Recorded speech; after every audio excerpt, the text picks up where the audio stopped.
Oh my God, they did it again. Haliburton did it again. The Pacers went from committing what felt like a million turnovers, actually 18 in the first half, Rick.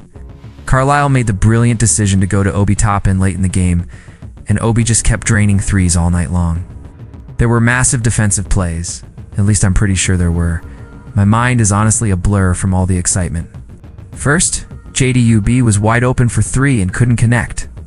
Then Lou Dort, who had been having a fantastic three-point game until late, also missed an open three-pointer when they desperately needed it. And then Haliburton. Tyrese freaking Haliburton. What was that shot at the end? Did they even have a timeout? I'm not even going to go back and check the replay. What I do remember, clearly, is at least one incredible help defense play by Siakam at the rim on SGA.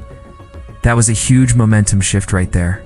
Long two-pointer over whoever was guarding him, and it just rattles right in with 0.3 seconds left on the clock. Absolutely unreal, unless I'm completely forgetting something, which would be pretty embarrassing, but that's what I recall seeing out there. This is the kind of moment that defines playoff basketball, folks. They found ways to get different players involved and created just enough confusion in OKC's defensive schemes to generate some quality scoring opportunities when they needed them most. He set a little off-ball screen for Haliburton, and it got Chet Holmgren off of him just enough. This was when both teams still had their big men in the game. There was definitely more of that Nembhard to Turner two-man game happening. I remember one specific play where Turner got a pull-up jumper after Nembhard relocated out of the corner. Some of them came from Obi Toppin being left open. Others from Nesmith relocating to the corner while Haliburton and Siakam were running something else entirely. Nembhard hit some corner threes, and they found ways to exploit the aggressive help defense that Oklahoma City was throwing at them. It might have been the exact same play call they'd run before, but it presented something different for the Thunder defense to handle. It was one of those shots that looks impossible but somehow finds its way in. There's this one play where there are literally three OKC defenders converging on Nesmith. He's got nowhere to go. It looks like he's going to travel. It looks like it's going to be a catastrophic turnover. But somehow, someway, it turns into an Obi Toppin three-pointer. I remember at least one play where Miles Turner was able to score when he had a smaller defender switched onto him. I think it was Cason Wallace or someone like that. They showed incredible composure and basketball IQ in how they adapted their approach. There was another time when Turner got the small switch and just rolled to the basket really aggressively, which ended up getting Nesmith an open three-pointer. The process behind it was beautiful. The screening action, timing, the execution. But the finish was just pure basketball magic. This is Game 1 of the NBA Finals on the road in Oklahoma City, and the Pacers absolutely refused to panic. Most teams would have folded under that kind of pressure, but Indiana kept their composure and executed when it mattered most. Instead of just switching or dropping or crowding like they had been doing, this gave them a different look to process. And it looked like it was going to be another classic case of that OKC. Defense going absolutely crazy with SGA doing what he does best. This is exactly what Oklahoma City does, right?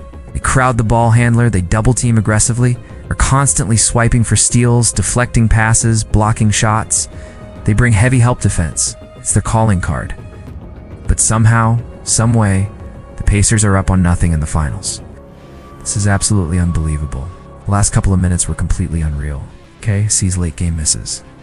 Now, let me tell you what I remember from OKC's perspective in those final moments. There were two crucial misses that really stood out. What was interesting was how the Pacers adjusted their help defense. Throughout the game, it was kind of an in-and-out strategy. Sometimes they were just doing an excellent job guarding SGA in straight one-on-one situations. Guys like Nesmith, Nembhard, and Mathurin were out there saying, "Do your best, don't foul him, he's going to get his points." But we're going to keep him off the free throw line and hopefully get good contests on his shots. But then there were stretches where Indiana started bringing more aggressive help defense. And I think that extra aggressiveness off the ball late in the game might have contributed to some of OKC's struggles. There was this very awkward play right before the Siakam out of bounds situation where both SGA and JDUB seemed to hesitate about when to drive. The Pacers' increased defensive pressures seemed to create some confusion in OKC's offensive flow, and that might have been the difference maker. Fourth quarter adjustments. J-Dub ended up missing some weird floater attempt. I think they might have gotten free throws off that play, But honestly, I don't remember all the details. Interestingly, OKC went small late in the game. No bigs on the floor, just small ball versus small ball lineups. Another key factor in that fourth quarter was Indiana featuring Nembhard more prominently. The adjustment seemed to work perfectly for Indiana. The first half bank shot. Let me take you back to the first half for a moment, because there was this absolutely crazy Miles Turner bank three that really stood out. Even with that little bit of separation, Turner still had to make this incredible step-back bank three. Now, the broader story of this game was that the Thunder were absolutely overwhelming the Pacers with turnovers, especially in that first half. But here's the thing. Even while getting overwhelmed by OKC's pressure, the Pacers were still managing to get enough good three-point looks. Finding ways to score, the Pacers also found some success attacking mismatches when they could create them. Indiana was just chipping away, finding different ways to score even while not turning the ball over as much as they did in that disastrous first half. And then they find a way to make magic happen in crunch time. Then Nembhard makes this absolutely gutsy step-back three over SGA, one of the most courageous shots you can imagine in this environment. This is exactly the type of game where OKC typically wins by 25 points or more, but Indiana had other plans. Another key factor in this victory was Andrew Nembhard stepping up his aggressiveness at crucial moments. Aaron Nesmith also took on some of that mentality. I think Nesmith actually committed at least one offensive foul that I can recall from being so aggressive. But even so, I thought that approach made a huge difference. Like I mentioned earlier, they were featuring him more as a primary ball handler with this result. In the moment, it's all about the insanity of that fourth quarter. The Haliburton shot that was on quite a buzzer beater, but almost was. The stage that it's happening on. Everything about this moment. The Pacers just pulled off something truly special on the road in Game 1 of the NBA Finals. But he also had several moments where he just said, "I'm going in a straight line. I'm attacking whoever is in front of me." Let us not act like Shai did and do absolutely everything he was supposed to do in this game. He was phenomenal. He carried the offensive load. He got to his spots. He made tough shots. From an individual performance standpoint, you can't ask much more from your superstar player. I remember him driving straight at Alex Caruso, driving right at Lou Dort. He was fearless in his approach. Gilgeous-Alexander took 30 shots in this game, which tells you everything about how the Thunder were trying to approach this contest. They were putting the ball in their best player's hands and asking him to carry them. The willingness to attack, to be the aggressor, rather than just reacting to OKC's pressure, was crucial for Indiana's success. Isaiah Hartenstein was 3 for 5. But you live with that kind of efficiency from your role players. That's not what loses you basketball games. Indiana switched well on him. They crowded him multiple times around the basket, which is why eventually he had to resort to that little re-screen, snake-this-screen action with Isaiah Hartenstein. I did think there were some positive moments with Cason Wallace getting into the middle of the floor, Wallace attacking Haliburton in certain situations, Wallace being involved in backdoor cuts, Caruso was aggressive at times, and all of that stuff is encouraging for the Thunder. When you're the favorite, when you're playing at home, when you have all the advantages, your star players have to deliver in the biggest moments. But it seems like some of Oklahoma City's struggles came from Indiana's approach to defending SGA, the Indiana Pacers. A team that many people didn't expect to even make the finals. Just went on the road and stole Game 1 from the heavily favored Oklahoma City Thunder. This is the kind of result that can completely change the trajectory of an entire series. They went into a hostile environment, overcame a terrible start, and found a way to win when it mattered most. That's championship level basketball, folks. This other complimentary stuff will come and go throughout a series. Lou Dort going nuts from 3 this game. Kobe Toppin going nuts from 3 this game for Indiana. But your second best player has to perform consistently. The Pacers' philosophy seemed to be, we were going to do as good of a job as we can on SGA in one-on-one situations. Down big early, struggling with turnovers. It's looking completely overwhelmed by OKC's defensive pressure. And they found a way to compose themselves, make adjustments, and execute in the clutch. That shows championship-level mental toughness and basketball IQ. When help defense is coming, it's going to be when he's already in the paint and we trust that we can get good closeouts on the other shooters. Going to Obi Toppin in crucial moments, featuring Nembhard more as a playmaker, finding ways to get Turner involved against smaller defenders. These are the kinds of coaching decisions that win playoff games. That felt like one of the few times where J-Dub looked really composed and confident, attacking the Pacers in the middle of the floor. And if that's accurate, then Indiana executed their game plan pretty effectively. The Pacers went into Oklahoma City and won Game 1 of the finals. You can't rely solely on SGA's individual brilliance to win a championship.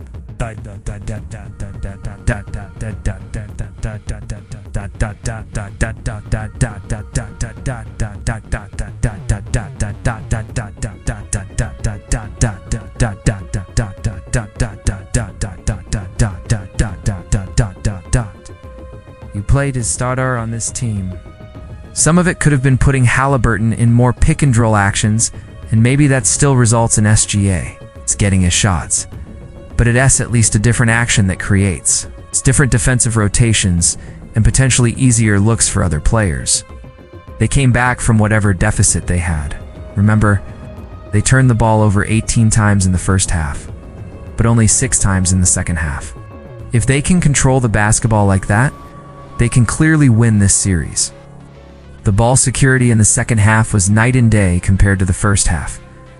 It changed the dynamic of the game and forced the Thunder to defend rather than just creating chaos with their pressure defense. It's just absolutely unbelievable, man. Totally unbelievable. Now, when you step back and analyze what happened, the next thing you have to look at is SGA's 30-shot attempts and JWA's struggles from the field. Jalen Williams definitely didn't shoot well from the field. And there were several pull-up two-pointers where I thought the Pacers did an excellent job contesting him. As for SGA's 30 shots, look, the man finished with 38 points. But from OKC's perspective, or really from the Pacers' perspective in terms of their defensive, game plan SGA going 14 for 30 from the field represents a successful defensive effort against one of the league's most efficient scorers. It's voice over 8. Supporting cast performance besides Lou Dort, going absolutely nuts from three-point range. Nobody else on the Thunder shot particularly well. Looking back at this game, and I'd have to watch it again to be completely sure now, I could be completely talking out of my ass here. I do and know for certain without going back and studying the film. But that seemed to be the general approach. This is just totally crazy, man. For Oklahoma City, there were certainly other offensive concepts they could have explored besides just SGA go cook. J-Dub absolutely has to make his shots. That's non-negotiable for OKC's championship aspirations. But at the end of the day, Jalen Williams has got to be better. You could have said J-Dub needed to be better regardless of whether they won or lost this game. But now that they actually lost Game 1, that becomes the primary storyline. This result is just totally crazy when you think about the bigger picture. What makes this even more impressive is the way they did it. Rick Carlisle deserves enormous credit for the adjustments he made. For Oklahoma City, this has to be a wake-up call. But give credit where it is due. The Indiana Pacers just pulled off one of the biggest upsets in recent finals history.